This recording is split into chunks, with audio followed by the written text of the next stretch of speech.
Crypto products and NFTs are unregulated and can be highly risky. There may be no regulatory recourse for any loss from such transactions.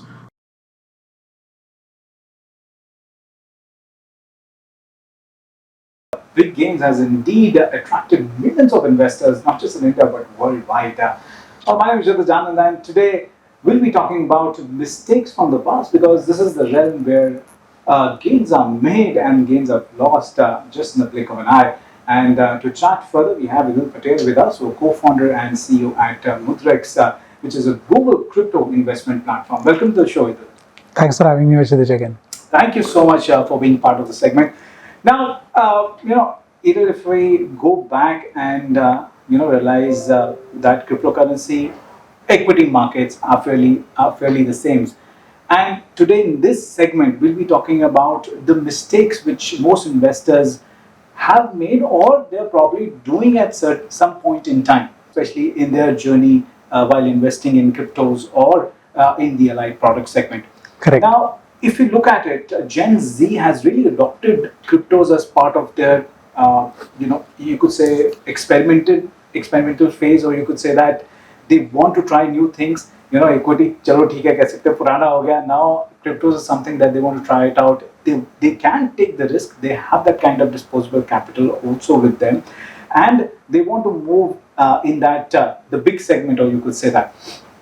So, if you look at the mistakes which most investors have made, parallel to what equity investors have done, I think lack of research is something which is very prominent, and something which, in fact, equity investors have also do whenever they are investing into stocks, because most of it they say, "Acha, we've heard that from a relative," or we've heard that from a friend.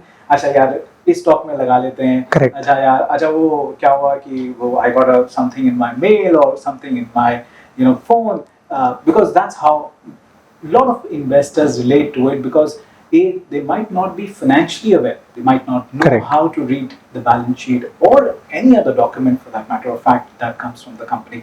What is your experience when it comes to dealing with crypto investors or crypto? Correct. No, so I think you're right, Kshitij, in saying that the problems of investors are the same, whether it be investing in some equity stock or whether it be investing in Bitcoin.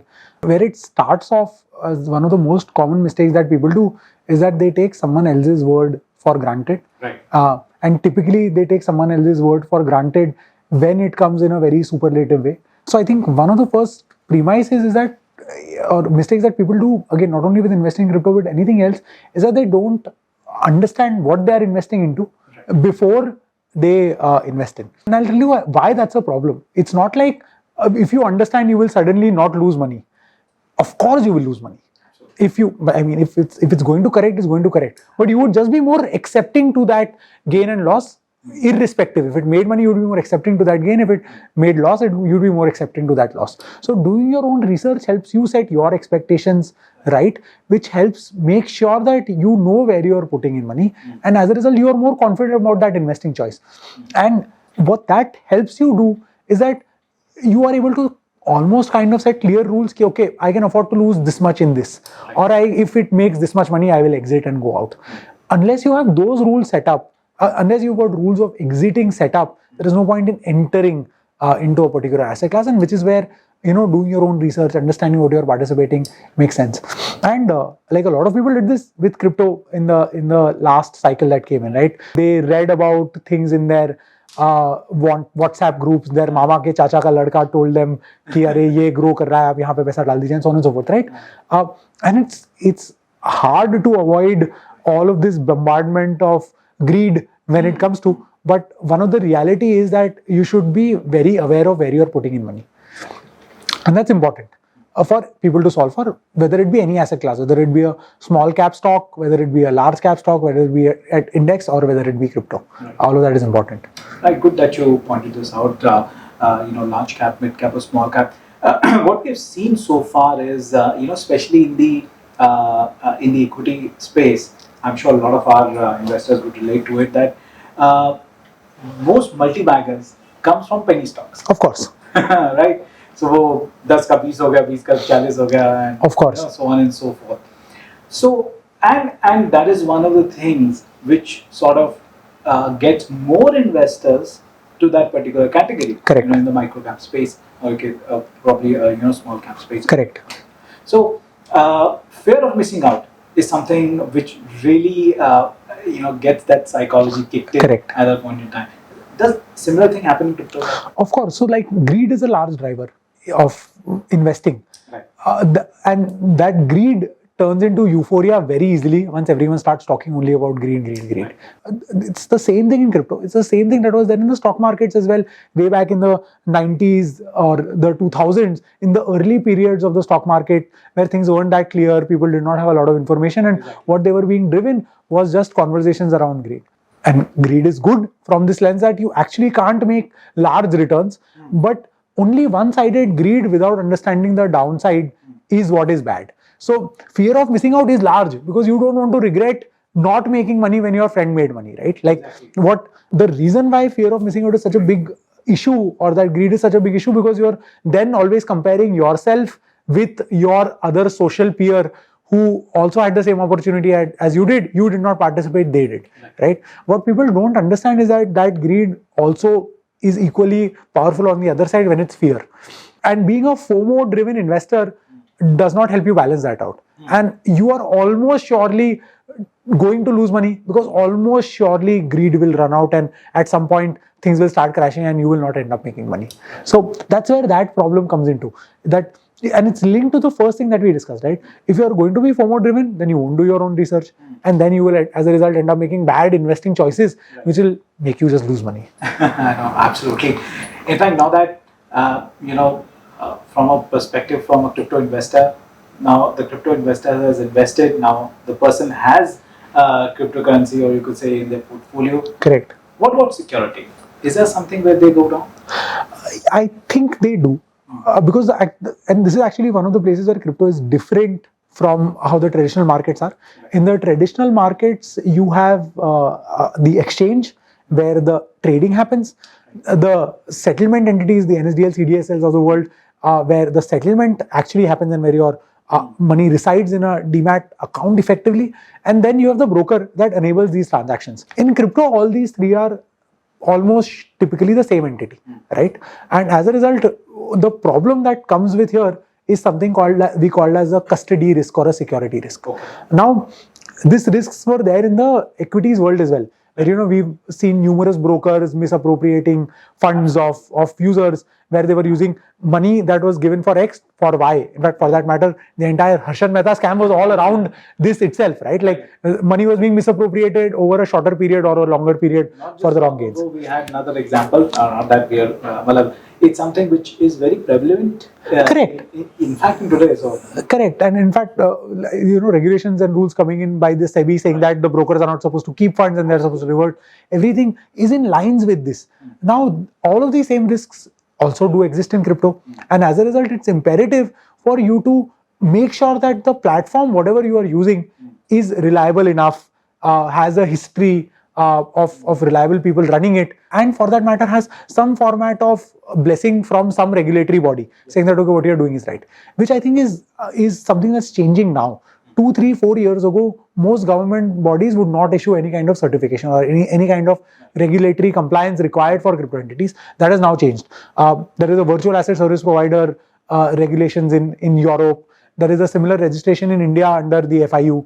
Mudrex as such is registered under both entities, and we want to make sure that we are applicable to the highest standard, because at the end of the day, we are responsible for individual people's money, and that is a very high bar for us to continue to meet, and we want to make sure that we always meet that bar. So security is a problem, and one part of that security is participating in the right with the right participants in the ecosystem. Right. The other part of security is just your basic data protection and data privacy. That's important. You should make sure that you use strong passwords, your cryptos are stored in a very secure manner, right, and so on and so forth. So that of course is important inside of crypto, because unlike, let's say, stocks or equities where you might not end up losing all your money, over here, one wrong thing, participating with one wrong partner, and suddenly all that money can go to zero. So that's one mistake that commonly was happening. I've seen that now change because there is more maturity, better understanding, clearer regulations that have come in to solve for that problem. Right. And there's more awareness as well. Exactly. Like, just like we are talking right now, and this is bringing in more awareness to the investor community at large as well. Exactly. That these are certain points which one should take care of, and not something which one should Take for granted. Take for granted. Correct. Now, another thing is that when everything seems to fall, and you see that in equity markets at large, that when things are going down, then everyone is selling and trying to, or panic selling, you could say that they're trying to sell off. Okay, now there's no tomorrow. Let's just sell everything today because there's not going to be any tomorrow. Correct. At this point in time, we saw that happening probably during COVID, but then again things stabilized, and then we are back at record highs in no time. Exactly. In the same year itself. So and we saw a similar phase with the cryptocurrencies as well, or cryptos as well. During the past couple of years, when we see the drastic fall or steep fall that happened. Now, during that phase as well, did you see the similar kind of panic selling coming in from retail investors as well? Correct. So I think a lot of people who got into crypto for the short-term gains, they ended up panic selling and exiting, right? Because their perspective was, okay, I'll make 300%, when in reality I'm down 50%, yes. Right? There's no real wealth creation angle that most of these users were thinking of getting into, and that's a sign of a market that was less mature then. But that maturity continues to improve, right? As time progresses, over the last year and a half, what we see is that most people want to invest in crypto for the long run. Right. They are thinking of it from a asset class and a wealth creation perspective. In fact, a recent research done by multiple entities, like we did a report, Wazirex did a report, Binance did a report, Gemini, and all of these are large exchanges world over. All of those reports point out to the same thing, that over 60-70% of people who are participating into crypto now are looking at it from a 3-year, 4-year, 5-year horizon. Okay. Right? And once your mental attitude changes, you're no longer in it for the short gain that you want to do, panic selling goes away. Right. Like today, when we talk to our users, when markets crash, they see it as an opportunity to buy the dip and invest in dollar cost average and reduce their entry prices, right? So, and all of these are mature conversations. We don't have these conversations. We weren't having these conversations 4-5 years ago, right, or 3 years ago for that matter. But that conversation is changing. So that's one common mistake that people do. If you get in for the short-term gains, you will go out also with your short-term losses. But if you are in for the long run, are doing regular recurring investments, you almost are, see these dips as opportunities rather than places where things can go wrong. So that I think is a perspective change and a perspective learning that most people can take from this episode. In fact, I was just thinking, and the tone that you set, with respect to this theme is, most of the Gen Z people or most of the retail investors, I'm sure I could be wrong, but then the worth trying out, they might be only investors in cryptocurrency, but they might not have seen the equity phase. Correct. Right, so they might just have seen the crypto phase because they're just invested in that particular asset class. They might have not witnessed or experienced the equity cycle going up and down. Exactly. And that is probably one of the reasons why probably panic selling could come in, because if they're experienced and if they've seen the phase, they know that it's just correct. So you're actually spot on, Kshitij, and this is the difference that we see amongst our users as well. For a large part of our younger audience, so 18 to 25 odd, they are looking at it from a play money perspective, right? Like I would invest small amount, I would hope that it goes up. If it doesn't go up, it's fine. I don't end up losing a lot. But from the millennial class, people who are between, who are from 26, 27 to 35, 40, those kind of users are very different. They've seen investing in equities. They've seen those cycles change. And their perspective is that I want to invest in it from the longer run perspective, right? So that mentality shift is different. And the sooner people go through this one cycle, the better they learn, and the more mentality shift happens. So, and that's also a sign of maturity of the asset class, right? Like the asset class is becoming better. No, in fact, another thing which is linked to that is diversification. Yeah. Are investors diversifying enough points? So there's one big, you could say a product, and it's a very safe product to be in. Correct. And diversification really helps to not eliminate risk, because risk cannot be eliminated, but it can only be reduced. Correct. So that really does help into reduce the risk. So is diversification is also something which most investors do. I mean, it is very common in equity. Of course, right? Like for example, in the equities market, we have indexes that people participate in. Indexes do two things. They give you easy way to access the asset class, and B, via diversification, they reduce your overall risk while maintaining the rewards, right? So the risk reward of an index investing is just much better. That same principle is what we've used for creating coin sets. That it's an index based product, so the risk reward is much better. Let's say one particular crypto token goes down, that doesn't mean that you will end up losing all your money. Your money is still safe and secure, relatively speaking, and that gives you just better outcomes over the longer run. So this up and down cycle that you go through, the amplitude of that up and down cycle reduces for you, and the diversification is very, very valuable. And when we talk about diversification is not only important inside an asset class, but also generally speaking, right? So for example, I would not recommend someone having all their money in equities, or for that matter, all their money in a fixed income product as well, like a bank FD, or all their money in a real estate product as well, because then what you are susceptible to is that the entire asset class going down. So what you would want is to have a diversified spread, have lesser money in the less mature, more illiquid, more volatile asset class like a crypto, or for that matter art, or for that matter things similar to it, and have more money in more stabler products. And all of this configuration and percentage just varies based on who you are and where you are in your life as such. No, absolutely, and rightly put there. Now, another thing which is very common is, in fact, I could also relate to it, is the chasing hype. Yeah. Whenever there's a hype which is created, be it for a stock or be it for a company, and be it for a cryptocurrency at large or cryptos at large. Correct. Does that something also influence investors? Of course.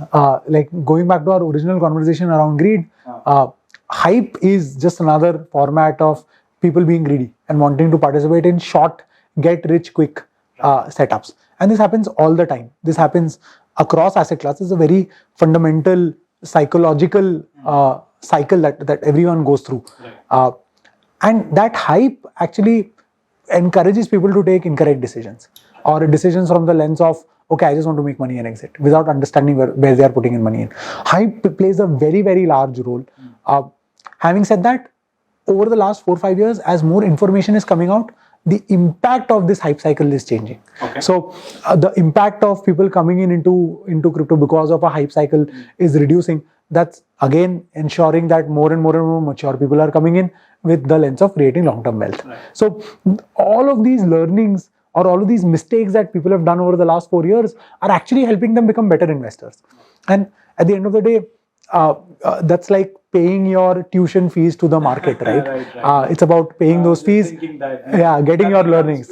Nothing comes free, right? It's of course not free. Market will charge its premium. Markets charge their premium. It's about paying those fees to the market and then understanding and becoming better so that you can create long-term wealth.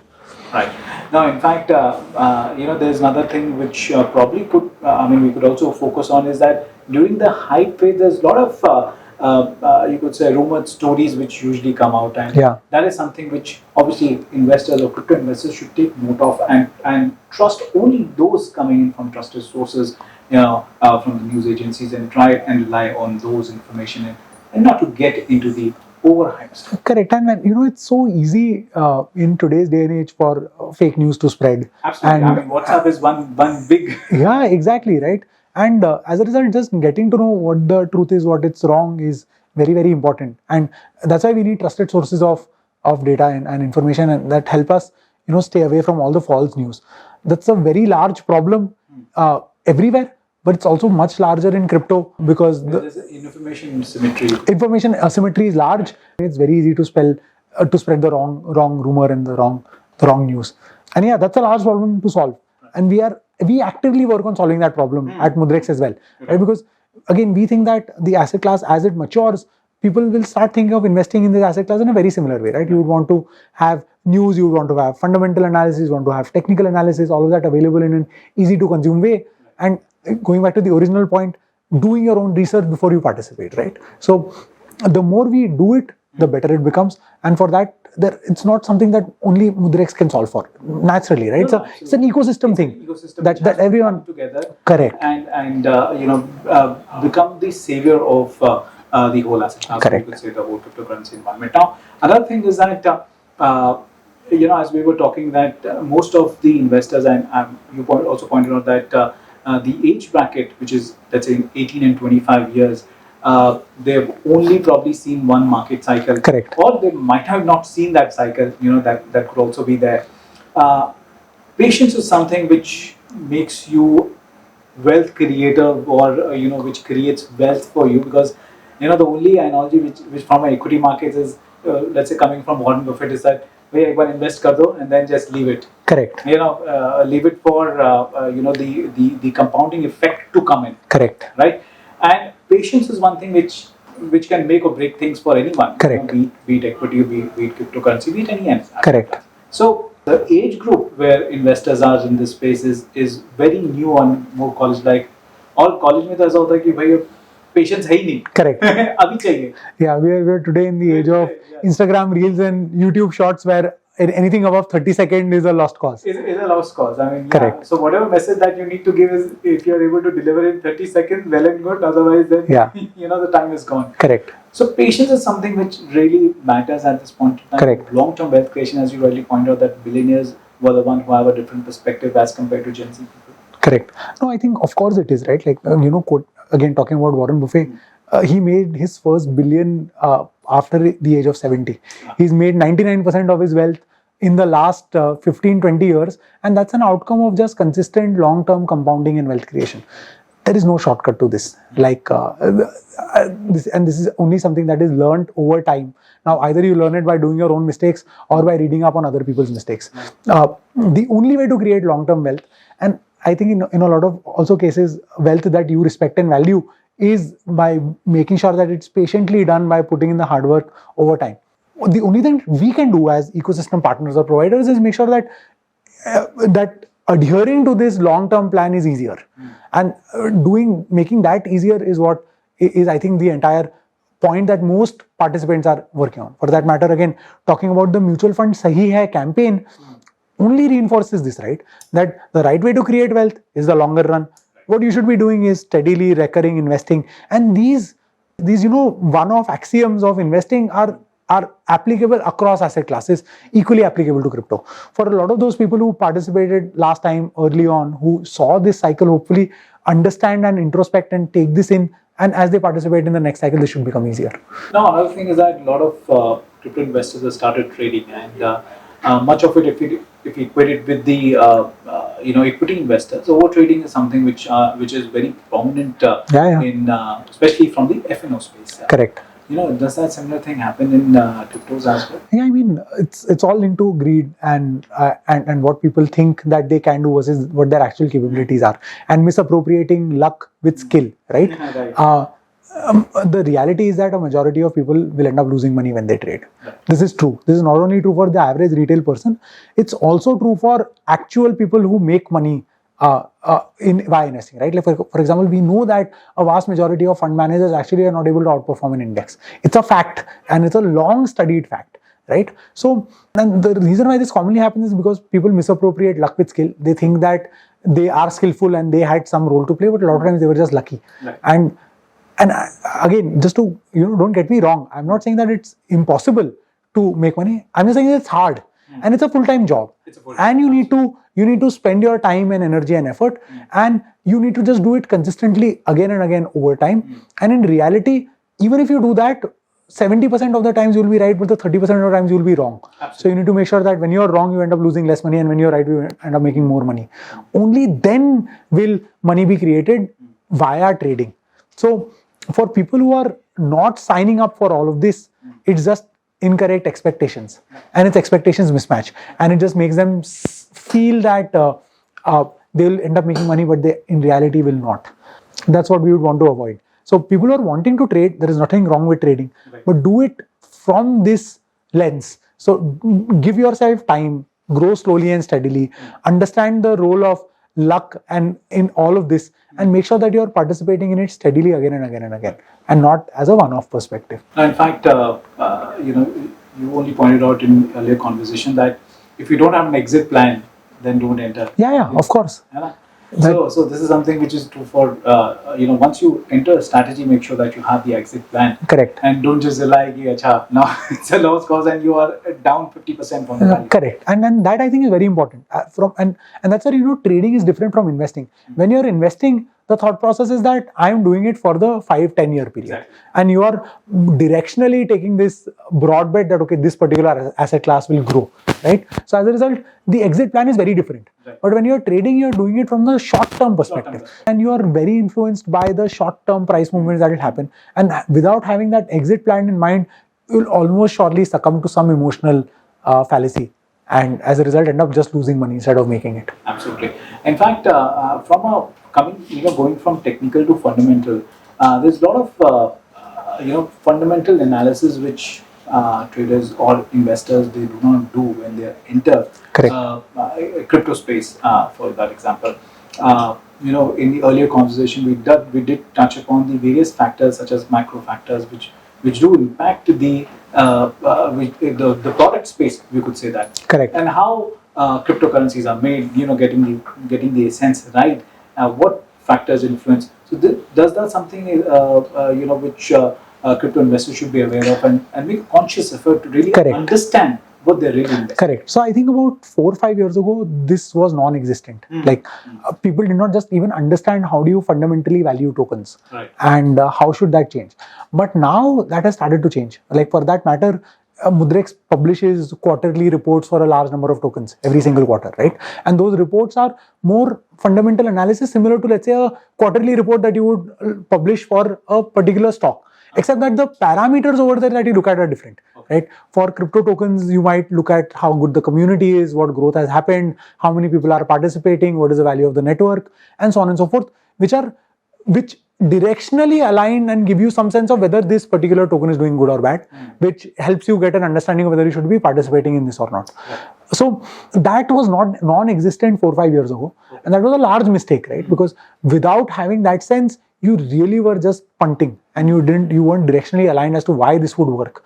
That has started to change, and that helps people do their own research better. So I think that adding that layer of fundamental analysis also gives a broader, longer term perspective to investing in crypto. So it changes the mentality, changes the mindset, and helps people do investing better. And I think people should do that more often when they invest. Absolutely. In fact, there's another thing which really, which is very, you could say a very frequent point, or you could say a very prominent point, is most investors do ignore the fees and the taxes. Yeah. Right. So how does that, act as one of the mistakes which investors can avoid? Correct. So I think 2-3 years ago there was no clarity on taxation. So as a result, either half of the people assume that there will be no taxes, and the other half assume that the tax will be so high that it won't matter. So it impacted both people. That has now changed. So there is very significantly higher clarity on how all your gains and losses will be taxed. So that's, I think, a great thing that has improved.